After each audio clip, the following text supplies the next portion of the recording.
정봉재 정치쇼 4부 순서 들어가겠습니다. 이름하여 보수의 품격. 자, 할 말을 하는 직격탄 돌직구 정종브라더스 정도원 의원님 자리하셨습니다. 네, 정도원입니다. 예, 정태근 의원님 자리하셨습니다. 예, 안녕하세요. 정태근입니다. 예, 정도원 의원님. 네.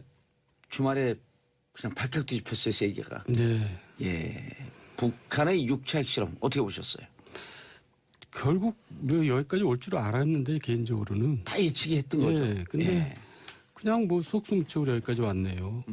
그러니까 이제 우리가 이제 이런 또 생화학 무기 이런 걸 비대칭 전력이라 그러거든요. 예. 그러니까 이제 북한은 재래식으로는 도저히 우리나라 남한에 안 되니까 일단 경제력 차이가 뭐 50배 나니까 이제 그 몇십 년에 걸쳐서 30년에 걸쳐서 비대칭 전력으로서 핵을 개발해 온 건데 예. 결국 성공했네요. 참 대단한 인간들입니다. 6차까지면 거의 핵실험을 마쳤다 이렇게 보는 게 그 국제적인 통설 아닌가요? 근데 어제 뭐 해설도 쭉 보고 그러니까요. 예. 이제 뭐 다 끝났더라고요. 이제 뭐 마무리 단계 정도만 남은 걸로 예. 평가하던데요. 우리 정부 대응은 우리 정부 대응은 그동안에 이제 제가 국방위원장도 하고 그랬는데 예. 아, 국방위원장도 하셨죠? 북한에서 뭐 미사일을 발사하거나 핵실험을 하면은 늘 하는 말이 있어요. 근데 그 토시 하나 또 틀리지 않고 똑같아요. 예. 철저한 응징을 하겠다. 뼈저리게 후회하게 만들겠다. 그러니까 이제 용어도 안 바뀌어요. 예. 그래놓고는 하는 게 없어요. 그러니까 뭐 북한이 뭐 신경이나 쓰겠어요. 근데 요새는 이제 정권이 바뀌어서 이제 용어는 바뀌었다라고요. 그런 말은 안 쓰고 그냥 예. 단호히 대처하겠다 그러는데 사실 아무것도 하는 게 없는 거 아니에요, 사실. 우리가 할 수 있는 일이 없죠. 그러니까 우리가 이제 무능해서 할 수 있는 일이 없는 건 사실 아니고 우리 경제가 너무 커졌기 때문에 우리가 가진 게 너무 많으니까 할 수 있는 게 없는 거죠. 왜냐하면 모든 피해는 우리가 제일 많이 보니까 이제 뭔가 불상사가 발생하면 예.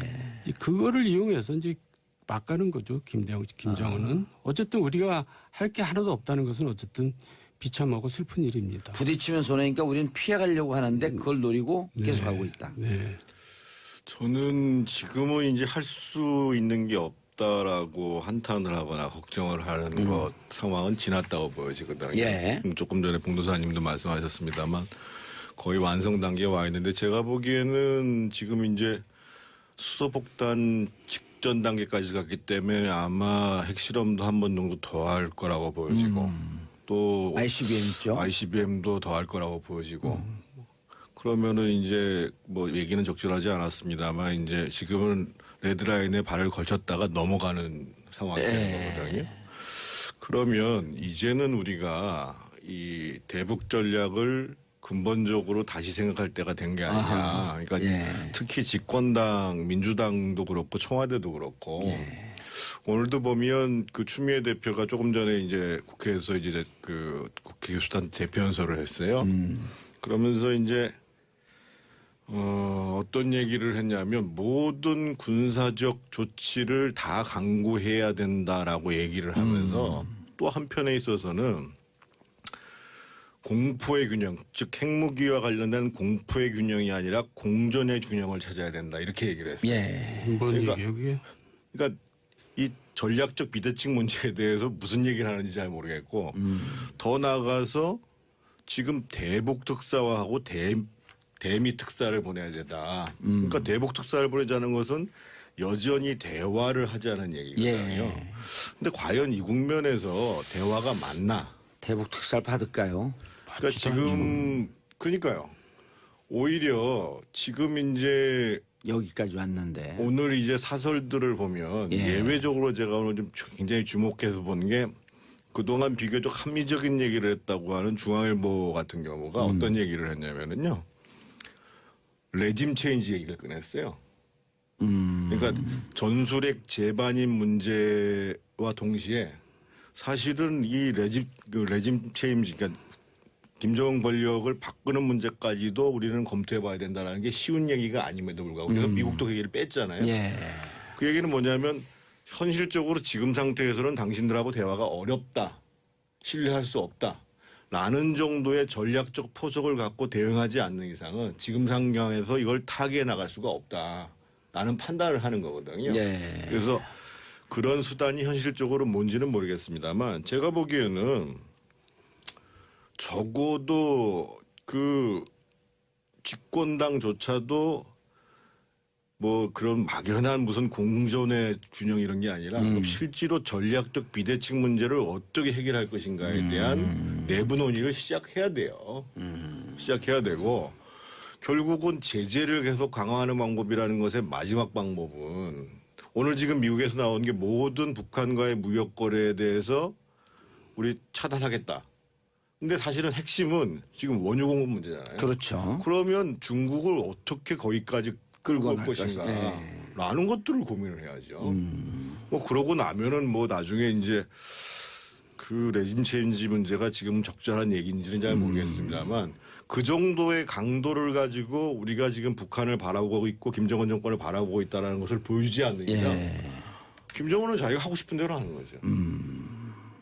그래서 저는 지금 뭐 안이하게 생각하고 있다고 생각하고 싶지는 않습니다. 예. 그런데 기존의 자기들이 갖고 있었던 그러니까 각 정당이나 정파가 갖고 있던 생각에 얽매여 가지고 생각하는 것이 아니라 전혀 다른 차원에서 한반도 문제, 대북 전략 문제를 고민하지 않으면 안 될 시점이다. 이런 초당적으로 말씀을 모여서 한번 얘기를 해봐야 된다 이런 얘기까지. 아니 제가 하면.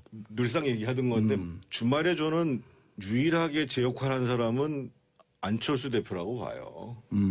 그래서 어제 오후에 나와가지고 적어도 북핵 문제와 관련해 가지고 그 여야 대표들과 청와대가 모여가지고 안보 대화를 하자 이렇게 제안을 하잖아요. 예. 제가 보기에는 자유한국당이 그 얘기를 해야 되는데 아하. 안철수 대표는 얘기하고 있고 자유한국당은 지금 보이콧하고 피켓 시위하고 있고. 앉아있고.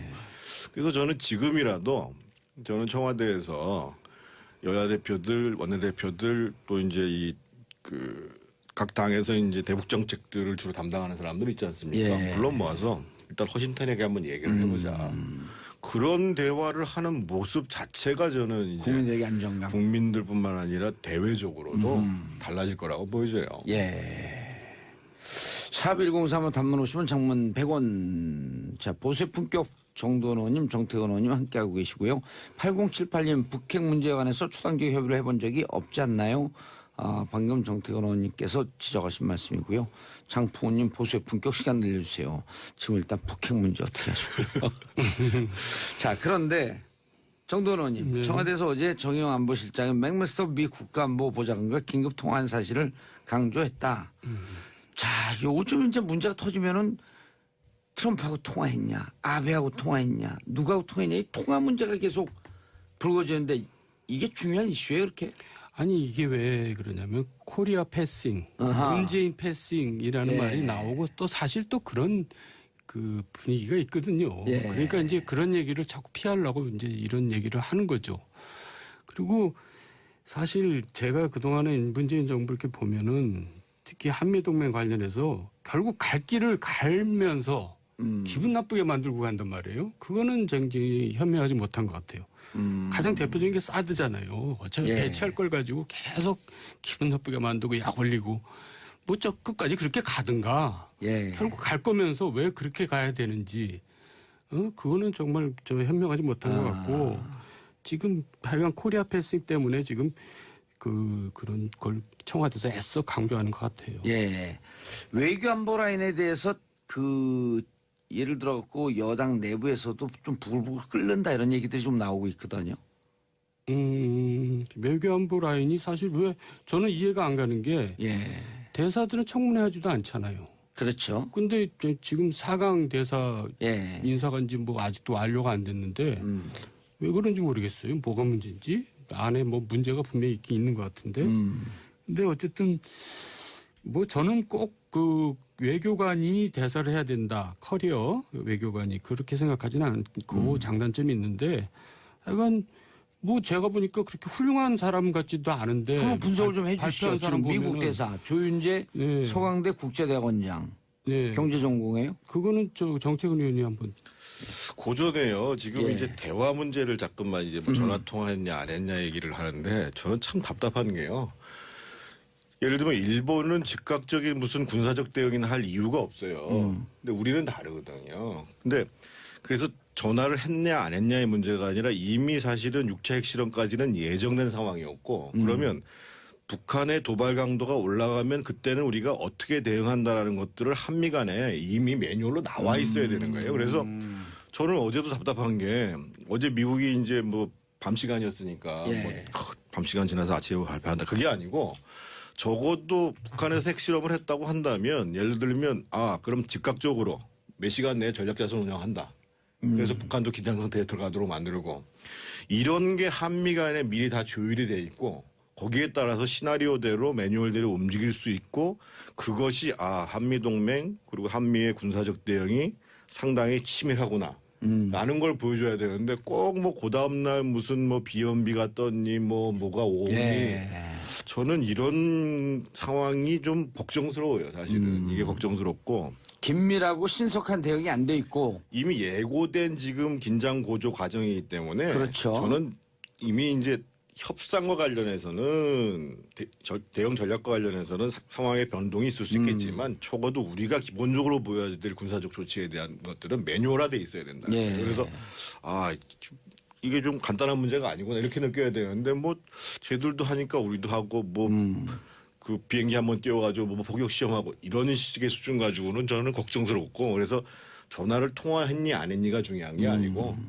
한미 간에 적어도 북한의 도발에 대해서 기본적인 그 대응 문제에 대해서는 매뉴얼화되어 있어서 즉각적으로 진행이 돼야 된다. 우리 대응 방식을 보고 북측에서 이 정도 니네 맨날 뻔한 거 아니야? 우리가 긴장할 이유가 없어? 이렇게 볼 수 있다라고 하는 거 아니에요? 그러니까 작은 그럼요. 얘기지만 연평도 포격 이후에 이제 그때 우리가 이제 보고하지 말고 그냥 무조건 먼저 쏴라. 그다음부터는 사실 포격 도발이나 이런 게 없거든요. 그러니까 이제 레드라인을 넘으면은 안 된다. 우리는 모든 테이블을 올려놨다. 근데 사실 북한이 볼 때는 그게 구체적인 게 없거든요. 그러니까 막 가는 거죠. 없다. 근데 그게 사실 구체적인 게 있다고 하면은 북한이 이렇게 쉽게 덤비지는 못하겠죠. 물론 그래서 저는 앞으로 한미 간에 있어서 더 긴밀한 역할 그리고 한미뿐만 아니라 이제 지금 어떻든 한반도를 둘러싸고 우리 이제 한미 동맹이 제일 중요하고 그다음에 이제 뭐 중국, 일본, 러시아가 있잖아요. 그리고 이제 그 4대국의 대사들은 현장에서 우리의 입장에서 상대방의 정부들하고 조율을 하는 사람이란 말이에요. 그리고 이제 지금 그 청와대 안보실장이나 외무부 장관이 부족한 부분들을 채워가지고 해나갈 수 있는 부분들인데 우리가 다 이미 알고 있습니다만 지금 안보실장 정의연 실장님이 훌륭하신 분이지만 이분이 이제 안보 전문가가 아니라 원래 이제 통상 전문가란 말이에요. 제네바 대사 지내셨고 그리고 이제 외무부 장관도 지금 열심히 뛰고 있습니다만 국제기구에서 주로 활동했지 지금 이제 이 동아시아 한반도 핵무기 관련해가지고 역할 하신 분이 아니거든요. 인권 전문가죠. 그렇다고 보면 적어도 저는 이제 뭐 주미대사부터 시작해서 이번에 이제 한 번씩 한번 좀 들여다보시죠. 조윤재 대사를 임명했는데 조윤재 대사를 원래 경제학을 전공하신 분이세요. 주영 대사로 근무를 하셨습니다만 그 주로 이제 통상 외교 경제보좌관을 했던 분입니다. 그래서 저는 이 시기에 이 중요한 시기에 아마 지금 대표적으로 그 본인들이 사양했다고 거론되는 사람들이 이제 문정인 교수님하고 연세대 그리고 이제 전에 이제 이태식 대사 주미대사가 있었거든요. 이태식 대사 같은 분은 노무현 정부 때 주민대사로 있으면서 MB 정부 때도 1년 넘게 주민대사를 했던 분이에요. 그리고 이제 안보 문제에 대한 또 전문가고 진영과 무관하게 그쪽의 전문가일 수 있다. 아니 이태식 대사가 어떤 분이냐면요. 캐도라고 있잖아요. 우리 옛날에 한반도 그 에너지 개발 기구라고 해서 여기 영변에다가 그 정설 공조를 했어요. 거기에 사무처장으로 나가 있던 분이에요. 그러니까 북핵과 관련된 협상에 있어서 상당히 핵심적인 역할을 했던 분이고. 북과도 대화가 되고. 근데 이분이 이제 주미대사를 하니까 아마 내가 또 후배들이 있는데 또 뭘 하냐고 지금 뭐 물론 연세도 있어요. 만으로 71살이시니까. 근데 저는 그러면 문정인 교수가 됐든 이태식 교수가 됐든 이태식 대사가 됐든 이런 분들한테 진짜 상고 처리해서 지금 나라가 어려우니까 적어도 요 국면까지는 당신들이 좀 역할을 맡아달라. 저는 이렇게 해야 되고 그러면은 만약에 사양한다고 그러면 그분들이 문제가 있는 거죠. 근데 문재인 교수는 지난번 그 미국 방문에서 발언 때문에 보수 진영에서 문제 제기를 좀 세게 할 거 아니에요. 저는 오히려 미국을 잘 알고 예. 또 많은 지인들이 있고 그러면서도 또 전략적으로 우리 입장들을 얘기할 수 있는 사람이 필요한 시점이에요. 그렇지만 중요한 것은 아까 이제 제가 우리 국내 정치 내에서 예. 안보와 관련된 내부 공감대를 올려가는 과정들 말씀드렸잖아요. 예. 그래서 이제 내부에서는 소위 이제 한미 간의 관계 대북 전략에 대해서 합의 수준을 올려가고 예. 보다도 미국과 관계에 있어서는 역동적으로 역할을 해야지요. 다만 그렇다고 해서 이제 마구선을 넘어가면 안 되겠지만 그러니까 이제 주일 대사 같은 경우도 제가 보기에는 일본이라는 나라가 굉장히 이제 인맥 교본 이런 걸 중시하죠. 근데 네. 이번에 이제 임명된 이제 이수은 교수 같은 분이 북한 문제 전문가는 건 전문가세요. 예. 북동문제연구소에서 오랫동안 하셨고. 근데 아마 개요대 초빙 교수로 가지신 적이 있기 때문에 아마 이제 하신 것 같은데 전반적으로 지금 이제 외교 사이드에서 평가하는 것은 그런 이제 일본의 외교 특히 정계 예를 들면 박근혜 정부 때는 참 인사를 잘 못하신 분이지만은 그래도 잘한 게 뭐냐면 유흥수 대사를 썼거든요. 예. 나이트 많은. 근데 왜 썼냐면 유흥수 의원이 국회에 있을 때 오랫동안 한일의원연맹의 간사장을 하셨어요. 그리고 일본에서 초등학교를 다녔어요. 그러니까 저기 장관들이 친구들이 많아요. 그런 게 중요한 거거든요. 그래서 저는 실질적인 인맥. 노영민 의원 같은 경우는 아무래도 중국은 실세들을 좋아하니까 뭐 노영민 의원이 실세로 많이 알려졌잖아요. 그렇죠. 굉장히 안 예, 진짜잘 그렇죠. 모르겠습니다만 그래서 이제 의미가 있는지 몰라도 왜 이렇게 외교 라인, 안보 라인이 이렇게 취약해야 되는지에 대해서 저는 좀 잘 이해가 안 가요. 정말 이번에 대사를 보면 실질적으로 역할을 할 사람들은 그나마 이제 노영민 의원 같은 경우는 그렇죠. 중국 입장에서 보면 저 사람은 청와대랑 다이다이 얘기되는 바로 얘기되는 노영민 의원 사람이다. 대사한테 얘기하면 대통령한테 바로 얘기가 들어간다. 뭐 그 정도겠지요. 근데 그렇지 않고서는 주일이나 주미 같은 경우는 뭐 저도 이제 개인적으로 노영민 의원을 잘 압니다만 얼만큼 이제 그 외교 역량을 발휘하실지 또 모르겠지만 연대 선배시잖아요. 그런 측면에서 보면 여기서 그게 왜 나와요? 아마 실세라는 측면에서는 아마 중국 정부하고 얘기하는 거는 편할 수 있을 거라고 봐요. 근데 지금 굉장히 중요한 그 주미대사, 주일대사 관련해서는 제가 갸우뚱하지 않을 수 없다. 이런 문제 제기를 좀 드리고 싶고 지금 러시아 대사도 지금 우윤근 사무총장님 지금 내정설이 나오잖아요. 예. 근데 지금 제일 삐딱하게 나오는 게 지금 러시아 아니에요, 지금? 그렇죠. 예를 들면 어제 지난번에 핵실험에 대해서도 UFC 있을 때 쌍중단하라고 그러잖아요. 그래서 여전히 그냥 계속 대화로 풀어야 된다고 얘기를 하고. 그래서 이게 참 러시아와 관련해서 또 워낙 또 뭐 푸틴이라는 사람이 뭐 보통 사람이 아니잖아요. 그래서 러시아 대사 문제조차도 예. 좀 걱정스러워요, 사실은. 그러니까 우윤근 총장이 걱정스럽다는 게 아니고요. 자유한국당하고 바른정당 한반도 위기 상황에 대해서 외교 안보 정책이 무능하다. 연일 그 강공을 퍼붓고 있는데요. 뭐 그럴 만한 자격은 없죠. 지금 여야 뭐 과거 다 이제 엎치락뒤치락 했지만 다 50보 100보죠. 그동안에 다 책임이 다 똑같이 있고. 아까 정태근 의원님 말씀한 여야 입장을 떠나서 네. 이 부분에 대해서 좀 뭐 안보 대화를 해야 된다든지 그 부분에 대해서는 어떻게 생각하세요? 그러니까요. 그거는 뭐 사실 자기네들이 당연히 해야 될 책임을 방기하고 있는 거죠. 그리고 지금 정기국회까지 보이콧했잖아요. 물론 예. 핵실험을 예상을 못했겠지만 이 마당에 정기국회를 보이콧한다는 것은 좀 국민 정서에 너무 안 맞는 것 같고. 전에 또 나오셔서 근데 9월 9일이나 앞두고 네. ICBM을 하든 핵실험을 한다 말씀하셨었잖아요. 제가 그랬나요? 저도 잘 기억이 안 나네요. 아니, 어쨌든 그건 뭐 저희들뿐만 예, 아니라 많은 모든 사람들이 사람들이 예상하는 예상했던 건데 거죠. 조금 빨리 한 걸요, 사실은. 근데 그 과거 정부 때도 뭐 천안함 피격도 있었고 연평도 포격, 뭐 지뢰 도발이 있었지만 다 속수무책으로 다 또 보수 정권이나 진보 정권이나 다 지금 어떻게 대응을 해야 돼요? 안보 정책에 대해서 무능하다는 것에 대해서는 서로 뭐 마찬가지죠. 그래서 아까 이제 우리가 대응 얘기를 잠깐 예. 나왔었는데 저는 일단 레짐 체인지는 사실 이건 긴 호흡으로 가야 되는 거니까 저는 가야 된다고 생각합니다. 그래서 한편으로는 북한의 자유화 물결을 집어넣어가지고 그 내부에서 뭔가 변화가 일어나야죠. 그래서 저는 사실 작은 얘기 같지만 대북 전단이나 대북 방송 이런 거는 굉장히 북한이 뼈 아파하는 부분들이에요. 저는 예. 이럴 때 그런 거 난리라 이거예요. 막 날리고 또 이제 저는 아무리 생각해봐도 전술핵 배치는 불가피한 상황이 와 있다고 봐요. 레드라인이 넘었는데 우리는 아무것도 없이 어떻게 합니까? 그래서 저는 개인적으로는 전술핵 배치는 지금 이제 여야가 정말 머리를 맞대고 서로 이 대화를 시작해야 되지 않겠느냐. 예. 물론 이제 우리 마음대로 되는 건 아니죠. 알겠습니다. 북한 핵실험 뭐 계속 이어지고 그다음에 ICBM 도발도 곧 예상되는 문제고.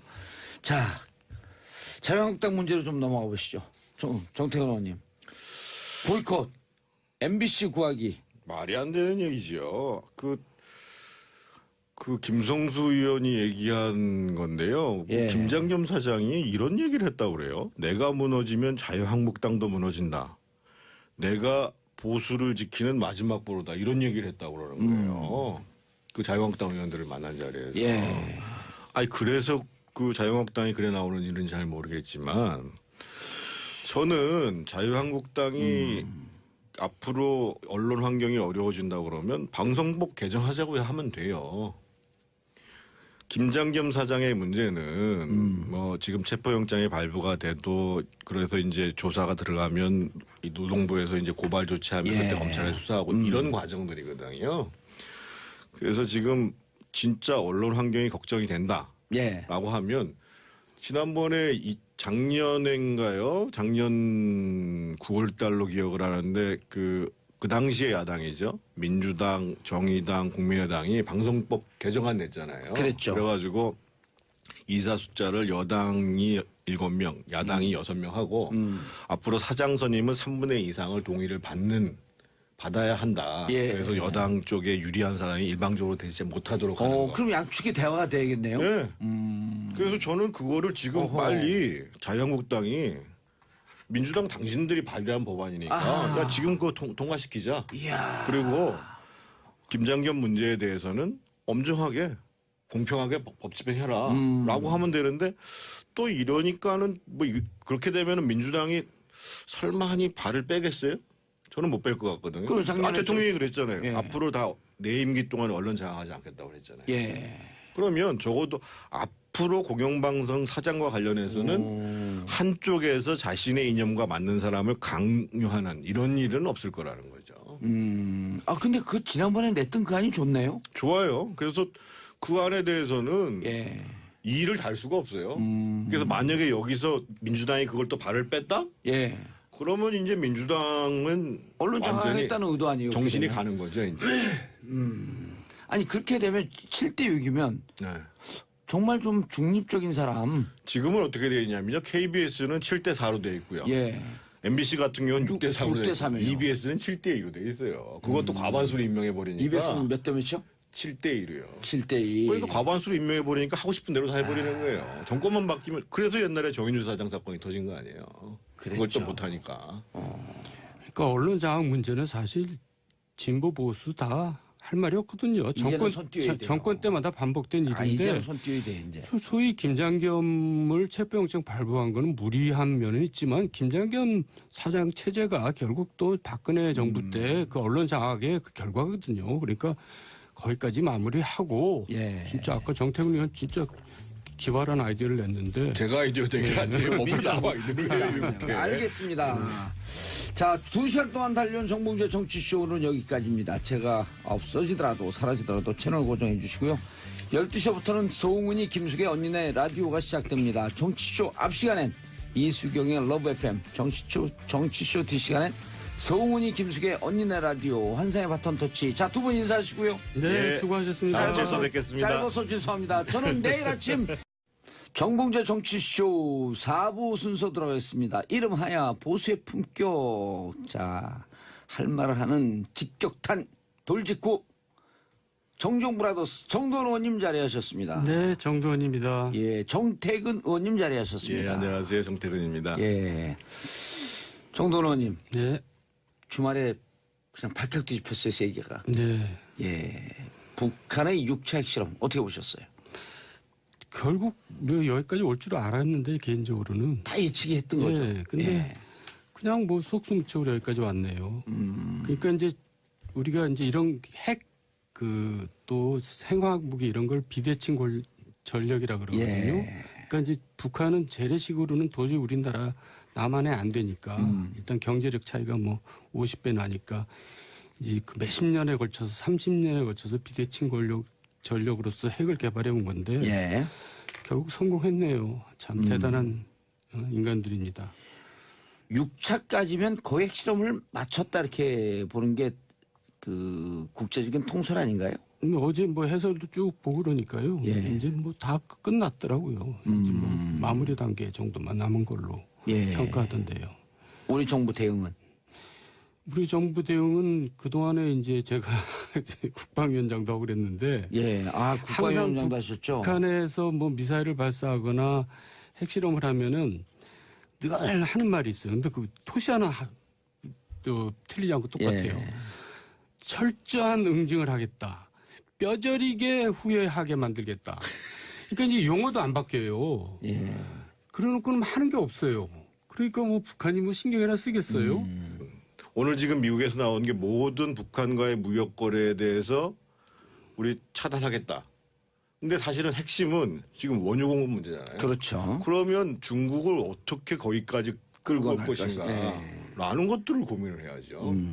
뭐 그러고 나면은 뭐 나중에 이제 그 레짐 체인지 문제가 지금 적절한 얘기인지는 잘 모르겠습니다만 그 정도의 강도를 가지고 우리가 지금 북한을 바라보고 있고 김정은 정권을 바라보고 있다는 것을 보여주지 않는 이상 예. 김정은은 자기가 하고 싶은 대로 하는 거죠.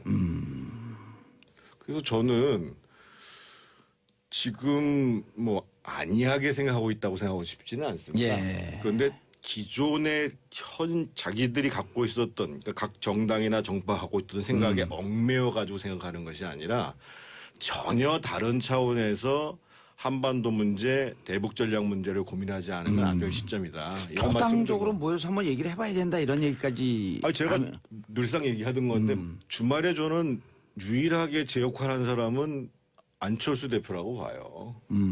그래서 어제 오후에 나와가지고 적어도 북핵 문제와 관련해 가지고 그 여야 대표들과 청와대가 모여가지고 안보 대화를 하자 이렇게 제안을 하잖아요. 예. 제가 보기에는 자유한국당이 그 얘기를 해야 되는데 아하. 안철수 대표는 얘기하고 있고 자유한국당은 지금 보이콧하고 피켓 시위하고 있고. 앉아 예. 있고.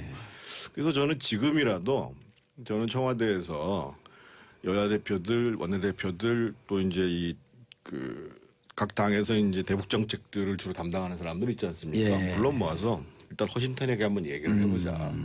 그런 대화를 하는 모습 자체가 저는 이제 국민들에게 안정감. 국민들뿐만 아니라 대외적으로도 달라질 거라고 보여져요. 예. 근데 요새는 이제 정권이 바뀌어서 이제 용어는 바뀌었더라고요. 그런 말은 안 쓰고 그냥 예. 단호히 대처하겠다 그러는데 사실 아무것도 하는 게 없는 거 아니에요, 사실. 우리가 할 수 있는 일이 없죠. 그 우리가 이제 무능해서 할 수 있는 일이 없는 건 사실 아니고 우리 경제가 너무 커졌기 때문에 우리가 가진 게 너무 많으니까 할 수 있는 게 없는 거죠. 왜냐하면 모든 피해는 우리가 제일 많이 보니까 이제 뭔가 불상사가 발생하면 예. 이제 그거를 이용해서 이제 막 가는 거죠. 김정은은 어쨌든 우리가 할 게 하나도 없다는 것은 어쨌든 비참하고 슬픈 일입니다. 부딪히면 손해니까 우리는 피해가려고 하는데 그걸 노리고 계속 하고 있다. 네. 저는 지금은 이제 할 수 있는 게 없다라고 한탄을 하거나 걱정을 하는 것 상황은 지났다고 보여지거든요. 예. 조금 전에 봉도사님도 말씀하셨습니다만 거의 완성 단계에 와 있는데 제가 보기에는 지금 이제 수소폭탄 직전 단계까지 갔기 때문에 아마 핵실험도 한 번 정도 더 할 거라고 보여지고 또 ICBM 있죠. ICBM도 더 할 거라고 보여지고 그러면은 이제 뭐 얘기는 적절하지 않았습니다만 이제 지금은 레드라인에 발을 걸쳤다가 넘어가는 상황이 되는 거거든요. 그러면 이제는 우리가 이 대북 전략을 근본적으로 다시 생각할 때가 된 게 아니냐. 그러니까 특히 집권당 민주당도 그렇고 청와대도 그렇고 오늘도 보면 그 추미애 대표가 조금 전에 이제 국회에서 이제 그 국회 교수단 대표 연설을 했어요. 그러면서 이제 어떤 얘기를 했냐면 모든 군사적 조치를 다 강구해야 된다라고 얘기를 하면서 또 또 한편에 있어서는 공포의 균형. 샵 1035 단문 오시면 장문 100원. 자, 보세 품격 정도원 의원님, 정태근 의원님 함께하고 계시고요. 8078님 북핵 문제에 관해서 초당적 협의를 해본 적이 없지 않나요? 방금 정태근 의원님께서 지적하신 말씀이고요. 장풍우님 보수의 품격 시간 늘려주세요. 지금 일단 북핵 문제 어떻게 하시고요. 자, 그런데 정도원 의원님, 네. 청와대에서 어제 정의용 안보실장이 맥메스터 미 국가안보보좌관과 긴급 통화한 사실을 강조했다. 자, 요즘 이제 문제가 터지면은 트럼프하고 통화했냐, 아베하고 통화했냐, 누구하고 통화했냐, 이 통화 문제가 계속 불거지는데 이게 중요한 이슈예요, 그렇게? 아니 이게 왜 그러냐면 코리아 패싱, 아하. 문재인 패싱이라는 예. 말이 나오고 또 사실 또 그런 그 분위기가 있거든요. 예. 그러니까 이제 그런 얘기를 자꾸 피하려고 이제 이런 얘기를 하는 거죠. 그리고 사실 제가 그동안에 문재인 정부 이렇게 보면은 특히 한미동맹 관련해서 결국 갈 길을 갈면서 기분 나쁘게 만들고 간단 말이에요. 그거는 굉장히 현명하지 못한 것 같아요. 가장 대표적인 게 사드잖아요. 어차피 예. 배치할 걸 가지고 계속 기분 나쁘게 만들고 약 올리고 뭐 저 끝까지 그렇게 가든가 예. 결국 갈 거면서 왜 그렇게 가야 되는지 그거는 정말 저 현명하지 못한 것 같고 지금 하여간 코리아 패싱 때문에 지금 그런 걸 청와대에서 애써 강조하는 것 같아요. 예. 외교안보 라인에 대해서 예를 들어갖고 여당 내부에서도 좀 부글부글 끓는다 이런 얘기들이 좀 나오고 있거든요. 외교안보 라인이 사실 왜 저는 이해가 안 가는 게 예. 대사들은 청문회 하지도 않잖아요. 그렇죠. 근데 지금 4강 대사 예. 즉 핵무기와 관련된 공포의 균형이 아니라 공존의 균형을 찾아야 된다 이렇게 얘기를 했어요. 예. 뭔 그러니까 얘기예요 그게? 그러니까 이 전략적 비대칭 문제에 대해서 무슨 얘기를 하는지 잘 모르겠고 더 나아가서 지금 대북 특사화하고 대미 특사를 보내야 되다. 그러니까 대북 특사를 보내자는 것은 여전히 대화를 하자는 얘기거든요. 근데 과연 이 국면에서 대화가 맞나? 대북 특사를 받을까요? 그러니까 지금 그러니까요. 오히려 지금 이제 여기까지 왔는데. 오늘 이제 사설들을 보면 예. 예외적으로 제가 오늘 좀 굉장히 주목해서 본 게 그동안 비교적 합리적인 얘기를 했다고 하는 중앙일보 같은 경우가 어떤 얘기를 했냐면은요. 레짐 체인지 얘기를 꺼냈어요. 그러니까 전술핵 재반입 문제와 동시에 사실은 이 레짐 체인지 그러니까 김정은 권력을 바꾸는 문제까지도 우리는 검토해봐야 된다는 게 쉬운 얘기가 아님에도 불구하고 그래서 미국도 그 얘기를 뺐잖아요. 예. 그 얘기는 뭐냐면 현실적으로 지금 상태에서는 당신들하고 대화가 어렵다. 신뢰할 수 없다. 라는 정도의 전략적 포석을 갖고 대응하지 않는 이상은 지금 상황에서 이걸 타개해 나갈 수가 없다. 라는 판단을 하는 거거든요. 예. 그래서 그런 수단이 현실적으로 뭔지는 모르겠습니다만 제가 보기에는 적어도 그 집권당조차도 뭐 그런 막연한 무슨 공존의 균형 이런 게 아니라 실제로 전략적 비대칭 문제를 어떻게 해결할 것인가에 대한 내부 논의를 시작해야 돼요. 시작해야 되고 결국은 제재를 계속 강화하는 방법이라는 것의 마지막 방법은